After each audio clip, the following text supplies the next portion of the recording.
米国トランプ大統領は以前にも世界の国々に向けてファーウェイの 5G 機器を使わないよう要請しましたが、欧州諸国をはじめとして足並みは揃いませんでした。しかし今回は中国の香港に対する国家保安法制定で、欧米の見方は変化を見せています。カナダは大手通信3社のうち2社が 5G ネットワークにファーウェイを採用しないことを発表しました。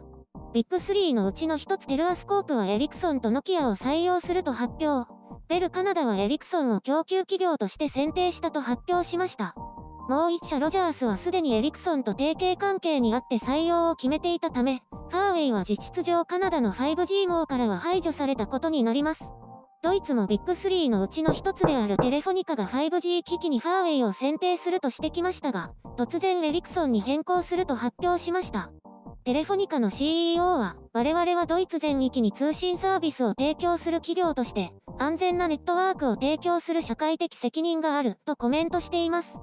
英国は先月ジョンソン首相が事業者に対して、5G 機器事業からファーウェイを排除するよう指示しました。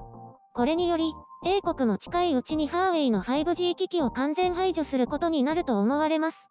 先日ブリティッチテレコムが既存のファーウェイ機器をすべて排除し、エリクソン製の機器で LTE と 5G ネットワークを構築すると発表しています。機密情報を共有するファイブアイズの中でオーストラリアだけがファーウェイ排除を決定していません。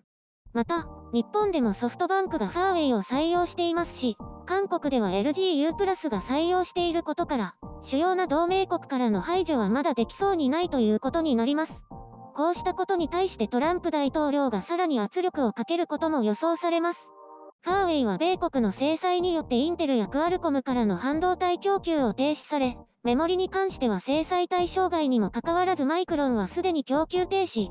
さらにはこの範囲を海外にまで向け、ファーウェイが設計したチップを製造している台湾の TSMC に対しても供給を停止するように指示しています。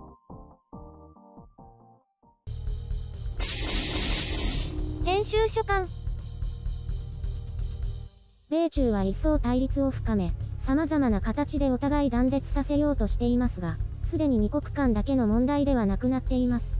米国は同盟国などに米国側につくように触れ回って、こうしてファーウェイ機器の排除まで実質上指示しています。徹底的にやって明らかな決着がつくならまだいいですが、こうした経済戦争は世界を傷つけ疲弊させ、様々な損害を生み出して終わるでしょう。関連する企業もごく一部は利益を得るでしょうが、混乱に巻き込まれるばかりです。経済的な観点からすれば、結果的に誰の得にもなりません。やるべきではないでしょう。そうした心がある一方で、本気で中国をコテンパンに殴りつけるいい機会だと思っています。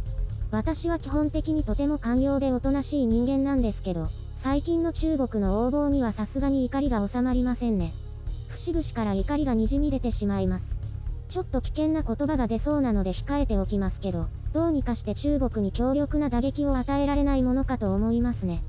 トランプ大統領のありとあらゆるやり方はめちゃくちゃだと思いますが、何度も言っているように、米国が中国を直接的に思い切りぶん殴る最後のチャンスかもと思います。これ以上増長したら手に負えなくなるかもしれないからです。そしてこんなに直接的かつあからさまなやり方をすることは金輪際ないでしょう。日本を不当にボコボコにしたあの時代が思い出されるという人も少なくないかと思います。米国政府が主張する武漢ウイルスは意図的にばらまかれた。という説は今のところ受け入れられないです。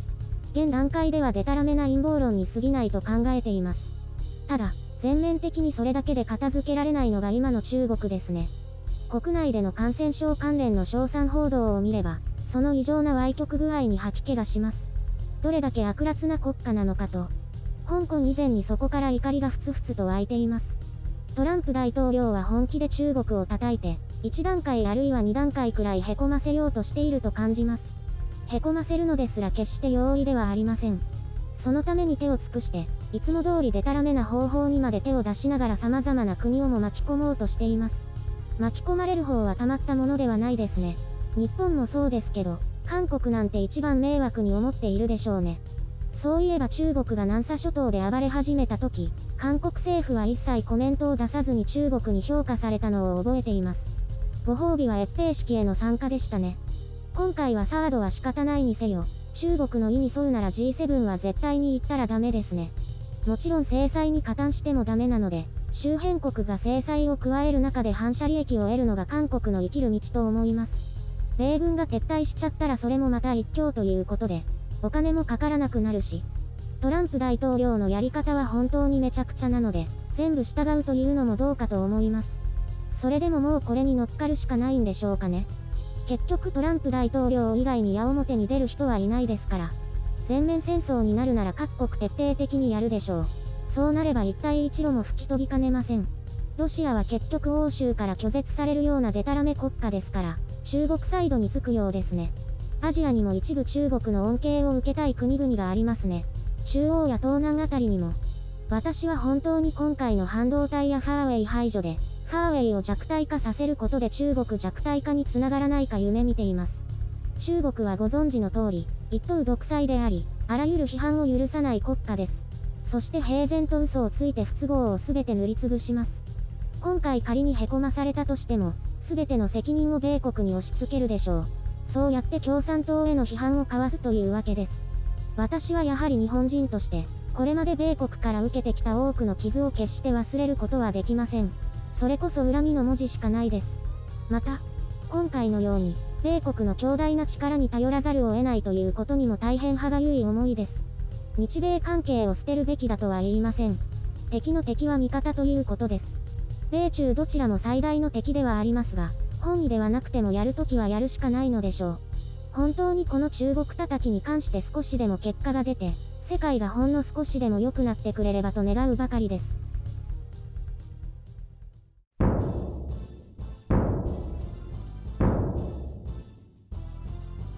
いよいよアメリカが中国討伐に本気で乗り出したってことですね。どこをどう読んだらそうなるの？しかも討伐って何かのゲームじゃないんだから。あれ？まずはファーウェイを潰すってことじゃないんですか？そして次は中国共産党を。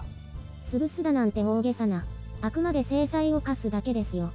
あれ？さっきまでの勢いはどこに行ったんですかね？おーい、帰ってきてください。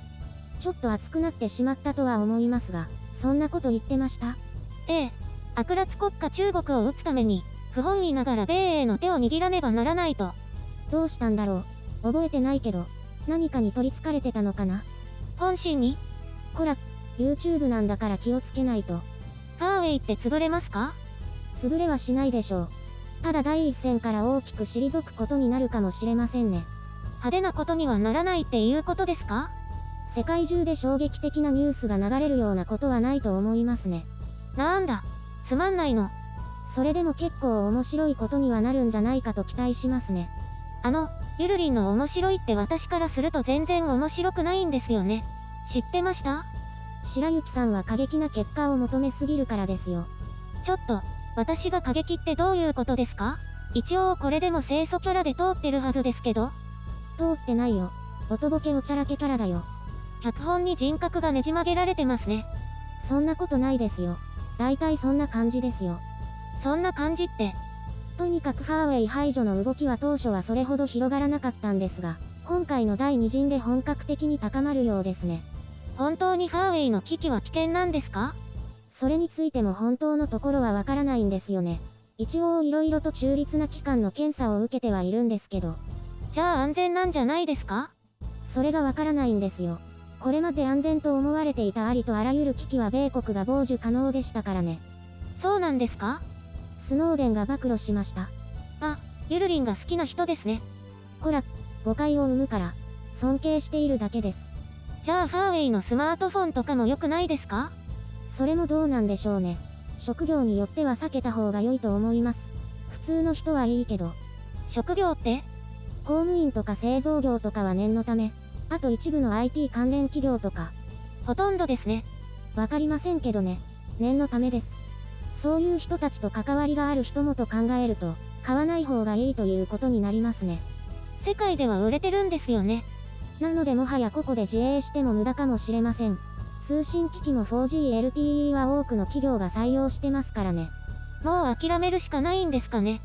米国が言うにはこれから減らしていこうということで徹底排除をしているわけですよ。仮にファーウェイ機器が安全でなければ大きな効果を上げていると言えると思います。すごいですね。じゃあ私も協力します。iPhone しか買ってないから関係ないじゃん。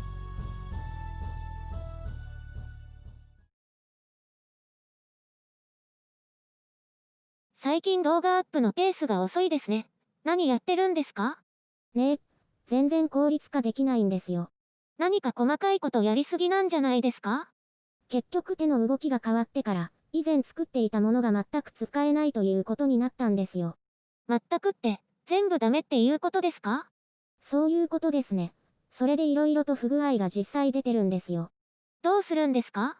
今どうにかしてるところ、もういいからどんどん動画作ってくださいよ。最近書くのも不調なの。そっちも？